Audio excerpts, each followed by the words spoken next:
Hello, আসসালামু আলাইকুম বন্ধুরা। এই যে দেখো, আজকে হলো আলু পুরি বানাবো, তাই আলু সিদ্ধ করে দিয়ে আর এই যে ডোটা তৈরি করতেছি। এখানে দিয়েছি লবণ, সয়াবিন তেল আর ময়দা, সুন্দর করে অল্প অল্প করে পানি দিতেছি, হলো তোমার নর্মাল পানি। আর এই যে দেখো, যেহেতু তোমার পুরির ভিতরে শুকনো মরিচ টালাটা লাগে, তো কড়াইতে দিয়ে দিলাম আর পেঁয়াজ বেরেস্তা করে নিয়েছি।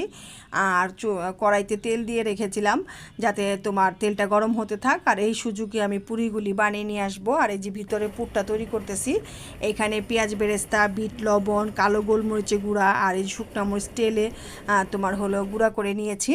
এই দেখো পুরিগুলি বানিয়ে ফেললাম। এখন মাশাল্লাহ ভাজতে চলে যাব।